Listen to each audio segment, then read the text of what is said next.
Hi everybody, welcome back to the Our Smiling Faces podcast, and we're joined by Adam. Hello. He's back. Mark's Hello. going to die. What do you mean? He grew some hair. He's had a hair transplant. I was going to say, I love what you've done with the place. Sorry I've not been back in a while. It's canny, isn't it? It's nice, it's lovely. What was it like last time you were here? Just have the flag. Yeah, just a massive big flag. The Mitrovic flag. Mitrovic flag, yeah. Did we have lights? Not as nice as this. I think we had one of those lights Where is the Mitrovic flag? in that bag. All right, okay. In case he ever comes back. Just in case, just in case. I couldn't really sell it to Fulham fans because it's got the Newcastle crest on it and St James Park in the background. I see, you didn't think that through, did you? Yeah. I could cut them out. They could put it in the neutral end if they wanted to. That's a shout. There you go. That's a shout. That's all I know about Craven Cottage, like that, is it has a neutral end because... And it's got a clock. There's a neutral end. What do you mean? Oh, yeah, it's a neutral you end can at buy Craven neutral Cottage. tickets. There's a bit between the away fans and the home fans. It's just the neutral end, because I think they assume everybody going to London on holiday is going to want to take in the tourist experience, the tourist tour de force, which is watching Fulham leave it to a 1-1 draw at Craven Cottage. Just get off your board. Aye. Straight in. Fair enough. There we go. Well, you'll be down there next week now, not? Flags for sale! I miss you. How am I going to carry that by myself? Well, I'll come in. There is a St James's Park in London as well. You could genuinely give that to some idiot who thinks it's a Fulham flag. You could, but the St James's Park on the flag is like the actual St James's They're not Park. gonna It know doesn't that, say are a St they? They're James's not gonna, Park. look, if someone's sitting in the neutral end, they're there for the day. They're not going to know that. This is an artist illustration of the great ground you're going to. You'll just Take say this Fulham. flag and find your way. Next Fulham game, they'll just be like, do you know the England game how they had the Aye. stand against racism things? It'll just be the Mitrovic flag. So yeah, we had to talk about the Chelsea game. So it was a 1-0 defeat at Stamford Bridge. But going into the game, I think we're all pretty confident we're going to get battered, weren't we? Yeah, I think I said 3-0 or something like that. 2-0, I think someone said. Me and Mark both said 2-0. I thought being nice, you know what I mean? Yeah. So what were your thoughts going into that game? I've been quite a big. I've been doing a lot of gassing up for Chelsea this year because I genuinely thought like they'd probably get a good side together initially, and said that all through pre-season. Of course, at the start of the season, they were absolutely dreadful. I was like, no, they'll come good. They'll come good. So now that they've had a bit of an upturn in fortune, I was like, yes. See, I was right all along. Chelsea are brilliant now. So I had to then follow that through by predicting we'd get beat 3 or 4-0. So I was delighted to be wrong, but I did have Tammy Abraham as a fantasy league captain. So And he missed takes what he gets. He did. He did. That Yedlin one, mind. I see Yedlin getting a lot of stick. Because all he's got is pace. With all you've got is pace, and that's how you use it. I don't see that being a problem. Especially if that's the sort of things that he's doing. Exactly, you're going to cover fully 30 yards to block an open goal. Yeah, Fine. No, that's a shout. But obviously going into the game, it was the same team that started against Man United. Exactly the same on it. It was, wasn't it? Yeah. Aye. Yeah, it had to be, didn't it? Yeah. Obviously, we went two minds if Clark would remain there or if Dummett would come back in. But it was Clark. He got the nod. And once again, that back 3, 5, whatever all these days. I quite like how it's like he's come in, Bruce, bless him. And I do think whatever I say for the rest of this podcast, I want to clarify. I think Steve Bruce is probably a lovely, lovely man. Yeah, he's a published author, for God's sake. The man's got a bit of class about him. Those books. Oh, we should buy those. We should genuinely get them for the thing. What books has he got? 3 books. He's written 3 murder mysteries. Have you ever heard of this? One's called, what's a Striker, Sweeper, Sweeper, and take that something one. else. Answers in the comments. He's written 3 murder mysteries about. What was Striker? No, the books are just called Striker, Sweeper, and something right, else, but they're all football-themed murder Right, mysteries. okay, got you, right. You think we're having you on here, don't you? Murder mystery about a striker. I want to read that book. Genuinely? I definitely do. Luis Rodriguez getting shot at Wembley is one of them, is it? That's how you knew we were going to beat Man United. Like, the man's an author. You don't need like substance when you've got narrative. And Steve Bruce beating Man United is pure narrative. He's an author. Yeah, I never. He's not, but anyway. Did you not know that? No, he published author. Probably tell it on my face, can you? No, it doesn't matter. You should definitely get them for the So table. if anyone wants to buy them for the table, Aye, that'd be good. We'll just at least send with a link. We might buy them. eBay, but penny. I bet they're more than a I penny. bet he's Newcastle United manager now, man. They've gone through the The roof. postage is more expensive than the book. Will you carry on talking about that game and I'll find What out. was I maybe. talking about? Steve Bruce, he's nice. Steve Bruce is right. lovely I bloke. quite like the fact that he's clearly just reverted back to Rafa's. He spent the entire sort of like pre-season trying to develop a bit of a system. Then he was going to bring Shelvey in. He was going to do it 3 in the middle instead of 2, and he was going to have like Almiron sort of running left and right all over the place. He obviously thought he had a really sort of great idea for how to take this team and just sort of like make it his own. And it's been a comprehensive disaster for the first half of the season. He's probably just gone to the boys and been like, yeah, so obviously don't want to do what Rafa was doing, so if you could just tell me exactly what that was, and I'll make sure that I don't make those kind of decisions again. It's just, we looked so much like Rafa's team in the Man United match, and even though I sort of expect us to get pumped off Chelsea, like we set out like, and we didn't offer much going forward, I don't think, but I thought we were fairly solid. We limited them to 2 or 3 excellent chances, not much more. I'm going to interrupt you here, right? So, I found Steve Bruce's striker book on Amazon, right? 50 quid. Oh, man, On Amazon, right? It's used. There's only one available. Oh, it'll be loads. It's £2.80 for shipping. Right. How much do you think it is for the book? If there's only one available, it'd be like 20 quid or something. £27. £1,000. No! No! I shit you not. Alex Bruce is selling that. Guidance. 2 son. What, £1,000? Wow. £1,000. Ah, I'm nearly. So if anyone wants to buy with that for £1,000, Forward by Alex Bruce. How much is the audiobook? I can probably get the Imagine PDF. Steve Bruce being it. Oh, hey, I'd get that. I'd pay £1,000 for Steve Bruce reading that book to me. Like, he's got the most soothing voice. This is amazing. I had to crash your car. Genuinely. That's done me in that already. You're going to get it. For £1,000. That's what yearly YouTube money. No. Well, there you go. So you can't afford it then. No, like, we're talking about Chelsea. Yeah. We've got right. I didn't we offer too much going the other way, like, but again, even under with it looking like Rafa's side, we didn't offer loads going forward. And those games were always like, it was a case of be tight, make the game compact, and when your chance comes, try and take it. And we got a lot of joy off the bigger sides doing that. Obviously not always, we get beat quite often as well, but it felt like he's got the defensive side of it right, that like he's got everybody sort of staying in their positions and being very solid and like closing the play down, and he's got 2 people in centre midfield now really willing to work to close the spaces.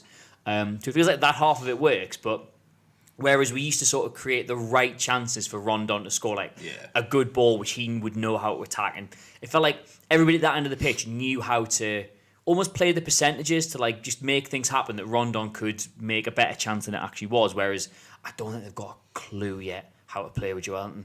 Like, I think agree, yeah. I can already see how this is going to go. He's going to get turfed out halfway through next season on loan, and he'll be classified as one of the biggest disasters in Newcastle history, despite never actually having too bad a game at any stage. He works his arse off. He's clearly got no service coming in from whatsoever. Like, it's just... That's the problem, mate. I don't think Joe Lennon is a bad player at all.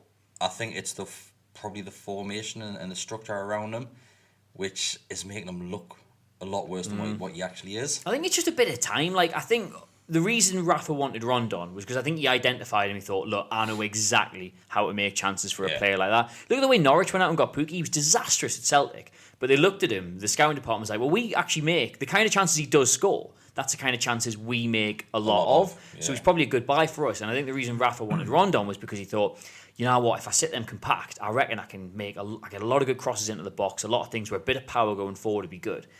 Whereas obviously we heard like, oh, they offered him Joelton, and he said, I don't want him. He's not going to be one of the targets, because he probably looked at that squad and thought, oh, you know what, not a bad player, young, exciting, full of promise, but I don't know how I'm going to make that team create chances for him. And I think by having a structure in place where they've gone out and spent that money on him and just given him to the manager, you know, they are Steve Bruce, tactical genius, revolutionary thinker, put those pieces together in the box. Established author, aye, that's it.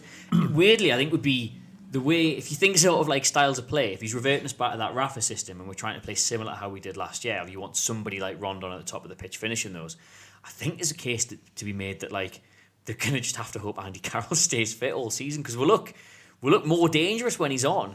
I'm a bit, I don't know, I thought the first half, well, certainly, the first 15 minutes I thought we looked really, I thought we were at them all the time. They couldn't live with Saint at all. So Saint, once again, we saw against Man U, Saint, he's so comfortable with that ball. Such a difference maker, isn't he? And I think we said on the last podcast, I think Saint doesn't know what he's going to do with the ball, which makes it even harder for defenders, because he just run it, and I think he just, same like what Ben offered, he just does what he likes as he's running. I don't think he's got a plan in his head. I associate that more with Sammy Amiobi than I do anybody else, because I never thought he was in full control of his own legs. So occasionally he'd just sort of wiggle them about and he'd fly past somebody, but I don't think he had any idea whatsoever he was going to go that way. I think he's about halfway between the two for me at the minute. I think he finds a shirt. I think 7 times out of 10, he found 2 lovely balls to Joe Linton. One of them, I thought Joe could have done a lot better. And he'd done a Cruyff to come back. He tried to cut it on his thing. Why? Just go forward with the ball, man. The problem, what you were saying about Rafa's style of Rondon, crosses in the box, that's what we're not doing, period. We're not putting any balls into the box. So, and I'm not even saying Joe's that good in the air, to be honest with you, anyway, but I think we've got a real issue going forward. And I think we're causing them problems to a certain extent in the first half. Limited them to next to nothing. I felt. I thought we were good value for the nil half time. First off, let's be honest. First off, it's probably one of the better games we've seen. I think it was. I know it's only been 9, 10, 9. Reminded me a bit of the first game of the season against Arsenal, because I was a bit worried going into that, because it was still, everything was up in the air. We had no idea whether the players we bought were going to be any good. We knew we were going to miss Rondon. We knew we were going to miss Perez. But even though it was a very weak Arsenal side, by the money Arsenal had spent standards, I thought we had them all over, and we probably should have gone in 1-up rather than anything else, but obviously faded away a bit. I think the longer that game went on, the more apparent it was becoming that Chelsea were going to find a way through eventually. They changed something at half time. We couldn't live with it. So if you watch it in the first half, Lampard is going, he's just constantly with his coaches trying to figure out what to do, because they can't break it down. We're looking that solid, and they're struggling to break it down. And obviously he's waited till half time before that whatever he's done. At half time, it worked, whatever it was. Obviously it was tired legs and that. But I want to speak a little about on Almiron. So once again, it's a game where he's running about. He looks busy. We need more, don't we? I thought he was dreadful. I'm sorry. I thought he was absolutely dreadful. He's running into players, passing the ball out of play. Look totally lack of confidence and ideas. Yes, all right, you might look a bit busy every now and again, but it's not enough. It's just not enough, is it? I'm getting flashbacks with him. I defended Remy Cabella to the hill. I wrote a 3,000 word editorial for 442 about why he's actually good, and if you look at his contribution all over the pitch, he was actually way better than a lot of people were saying it was. And then thankfully he scored his first goal literally the week I wrote that article, and I was like, I look like a genius now, and he's obviously going to come good, and it never quite worked for him. But I think if you get down and look at it on like an individual level, all of it in isolation, his contribution probably is great. I bet I could probably put out the same pointless stats I did for Cabella like 3 or 4 years ago. I like him as a player. I think he works hard. He's one of those where you could just, if he got a little bit of the bounce of the ball went to him a little 2 or 3 times more, he'd have a few goals to his name or a couple of assists or something. But it's getting harder and harder to defend him every week. I hope this is going to be similar to sort of Perez last season and the season before, where that first half of the season, second half kicks on. It wasn't falling for him, and everyone was getting on his back. And then 1 or 2 things just went for him. With the confidence he got from that, he obviously went on a bit, showed how important he was to the side. I think overall we look less dangerous and less cohesive when we don't have him in the side. Like that Longstaff goal, that is his ball that gets us. It's a brilliant ball that gets us out of defence and gets Saint-Maximin on the front foot with that. Obviously, when you watch a highlight package back, it's just that little bit's cut out of it. But that ball is, very few players in that position could make a high pressure pass like that. But that's not a goal. You know what I mean? That's not something he's going to get the plaudits for. And I think young lads, and he's coming up nearly a year ago now, and he's still yet to score a goal, which for getting an assist, it's just. And I sat here last year and I said, I'm sure we had the conversation. Where I said, what happens if it gets to next year? We basically said how long, didn't we? How long? And then I think Mark was saying, it'll be fine, it's all right, I don't care, he's putting loads of effort in, blah, blah, blah. And I said, it won't. Well, I think one of the things what we seen was it doesn't matter if you're scoring goals or getting assists, as long as we're playing well and getting points. We're not. So that was the thing. We're not putting the points on the table. I think as well. I think the other problem is you're not having a shot on target. You're not creating any chances, and you're looking at your 3 up front. You've got to do more. The thing is, the Chelsea first half, when we got the ball on the break, we looked dangerous up until the final bit. It got anywhere near the box. And I know obviously everyone defends Joe Linton, and that's fair enough. But there was 2 or 3 times I've seen where he got the ball, and he just looks totally got no pace at all when he gets the ball. The whole play just seems to stop. Well, maybe lack of confidence. I don't know, but. I cannot work out what he is, Joe Linton. I can't. Is he? He doesn't look like a striker that's got the pace of getting behind. He doesn't like holding the ball up. He can't header. He played out wide quite a lot when he was in Germany. Yeah. So when Carroll comes on, he normally shifts out, doesn't he? He did that. I don't know. I don't know if it's. I'm not saying that was set up well for him at all. I'm just finding it hard to see what is he. I can't really. You knew Rondon was a battering ram who's mid. We're having the same argument with Almiron as well, though. Crikey, I don't know what he is. So we've literally got 2 we're forward players, and we don't know what if the strikers, if the wingers, if the number 10s, what are they? I don't think the problem is that we don't know what it is because we can only really judge it based on the contribution over the game. I still think Bruce hasn't got a clue what to do with him. Yeah, no, I probably agree. Neither of them were his. I mean, obviously, he wasn't here when Almiron got signed, but neither of them were his picks. You know what I mean? It's not like he came in and he went, right, well, if I'm taking this job, I want you to go now at the Bundesliga and I want you to get as this player because he's what I want to build the side around him. We saw the video when he was getting interviewed and Bruce came in and was like, hello there, nice to meet you. Shall I dye my hair funny colour as well? It was like, you're his manager, man. What are you doing?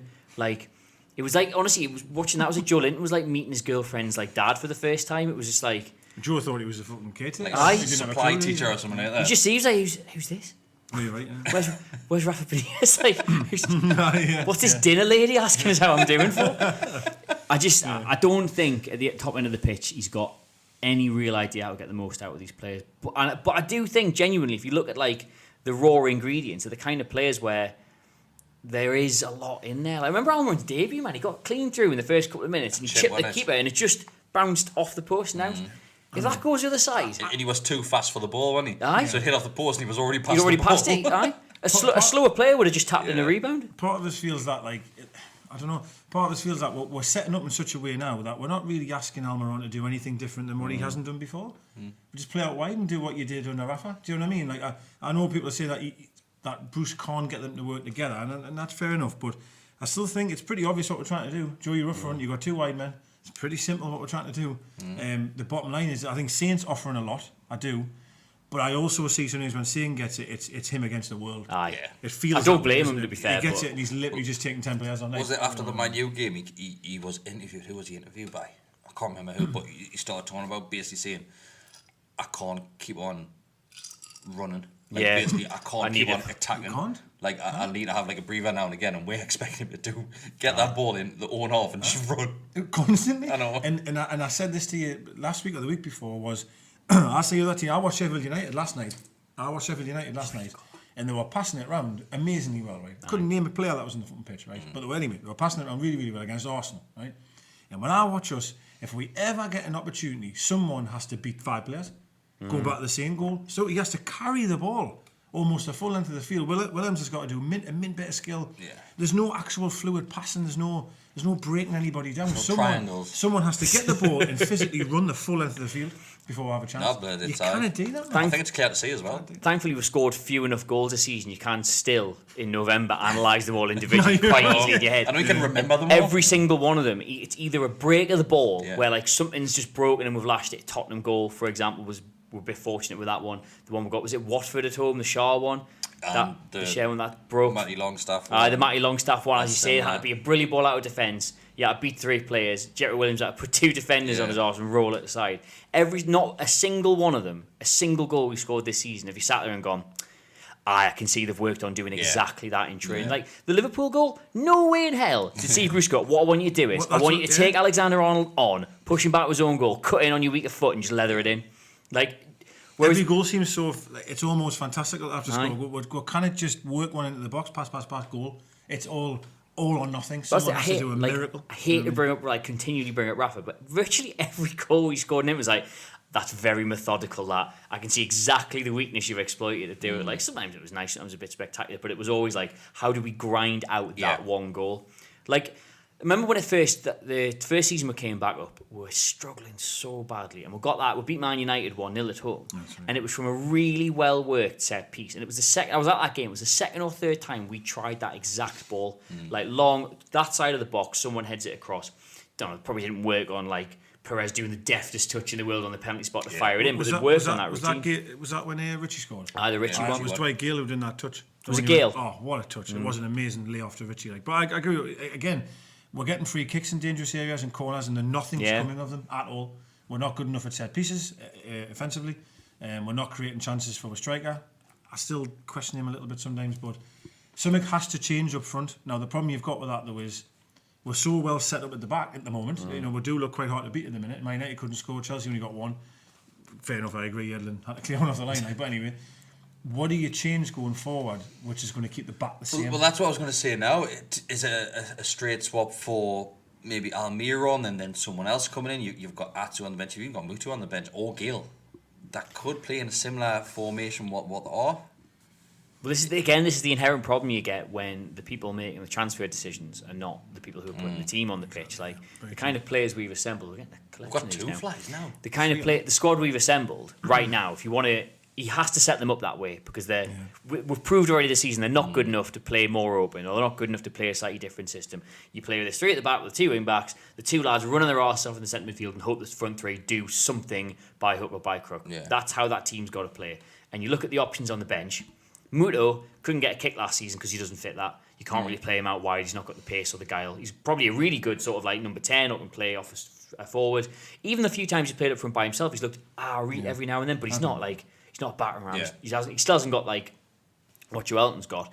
And then what else is there? Like Atsu's a good straight swap for one of the wide players. All pretty similar players, aren't they? So the small players quite tricky, you would say, but other than that, they're not. Obviously, you've got Carroll on the bench as well, but can he last? You can't rely on him. It's the problem that we didn't bring him in to be a starting player. It was like, I mean, to be fair, Andy Carroll was brought in as a bit of a PR exercise. You know what I mean? Like, the thought we've got. Don't get me wrong. Like, it's not that he's got nothing to offer, and I think it's been a great decision to get him in. But given like the negativity around the club, getting a player who was at one stage the best thing that had come through your academy in a generation. Everyone was gutted to lose and has never quite done it anywhere else, but still a die-hard fan of the club. To bring him in on a free was a no-brainer. Absolute no-brainer. Because even if he didn't kick a ball, he changed the headlines, he changed the narrative around the club for a week or something. And they've got the kind of money we can afford to do that. I think realistically, you need to probably start him in the next couple of games because the run of fixtures we've got coming up are against teams who are proverbially in and around us at the bottom.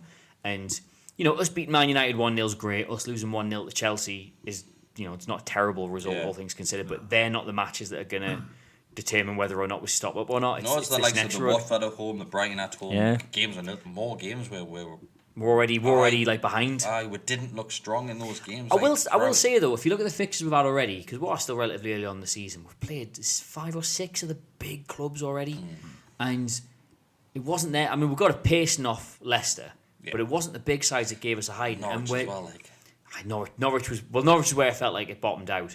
I think if you look at where Norwich first game at home back in the Premier League, am I giving them a bit of a free pass there? Like the team City by the same score. So I think if you go back at the start of the fixture of the season and if you laid out where you'd want us to be, probably being a little bit pessimistic, points would have picked up. I think where we are now is not bad, I think for the games we've played. Swap it around in your head. Let's say we didn't beat Man United. Let's say we beat Watford instead. Still same points on the team. You know what I mean? Like something like that. I think the teams we've got the points off. Because Spurs away. Spurs you wouldn't have expected. Let's say we'd be Brighton at home. I get what you're saying. I think where we are now it's not disastrous. They've got plenty they can build upon, and if we get not gonna go wild and say we should win the next couple of games because we're not that good. But if we come out of it with more points than we've given away to the teams around us, I think realistically it's probably not been a bad start of the season, all things considered. Really, I mean, where we should be is they should have kept Rafa on and spent a load of money. We should be doing loads better, but in the context of what we've got to work with here. And it was a horrendous summer. This must be one of the worst summers we've had in regards to history of the club. In regards to I can't remember the whole takeover bullshit, the manager leaving, with top 2 goal scorers leaving, with top goal scorer being a bastard defender. Aye.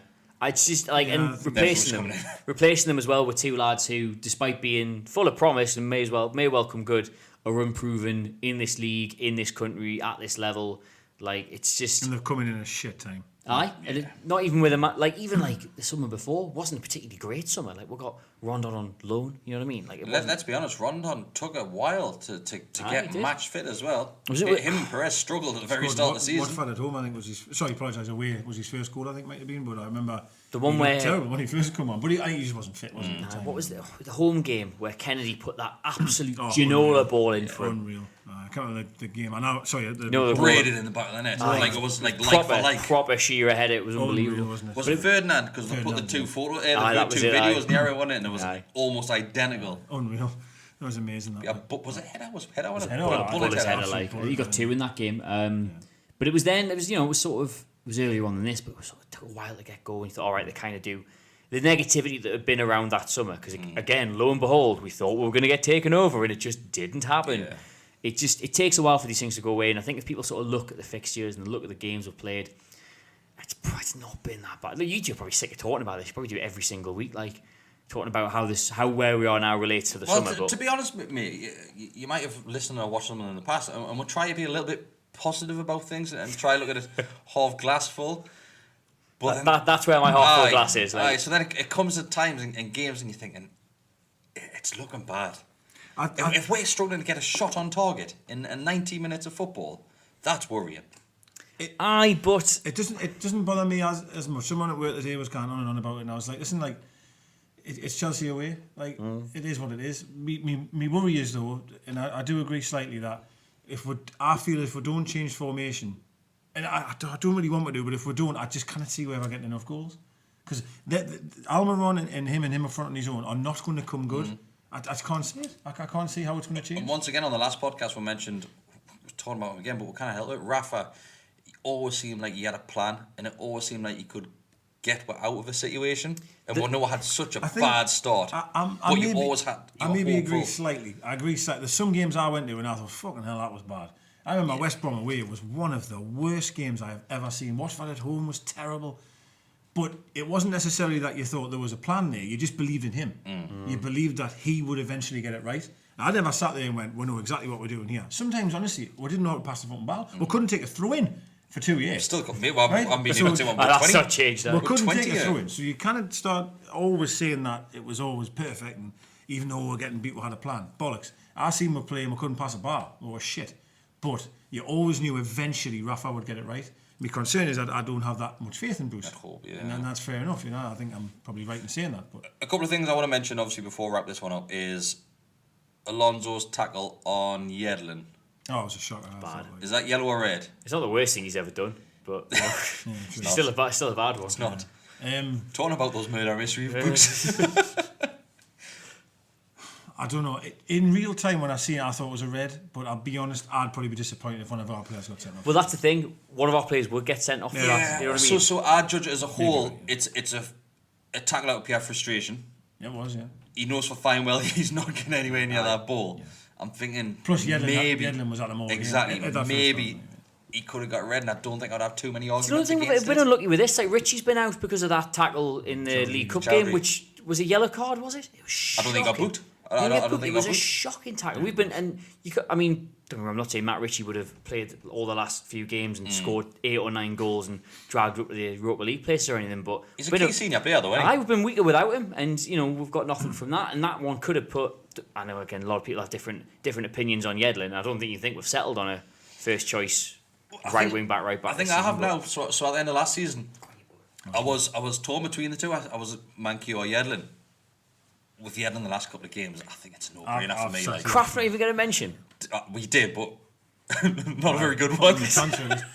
No, I've said for weeks, Yedlin's night and day compared to all of them. He's the best we've got. I probably agree. He's the best we've got by him. The one thing I will say about Yedlin, I like him personally, right? I'd pick him out the options we've got at the minute, but it is noticeable, I think, when he's getting a run in the side, he's a guaranteed starter. Every time we play, it's normally at home as well. You see teams set out and the ball's always on that side, and they always think that's where we can get at them. It was always the same one. That's why he occasionally played Manquillo, because he knew if they've set out to get into that space, he's going to leave because he's gone up the other end of the pitch and gotten lost. Manquillo simply won't leave that space. Do you think, though, that's expected now as the likes of your wing backs? That obviously it's evolved they're not just defenders now. They're there to attack. And do you think we're being a little bit harsh on Yedlin?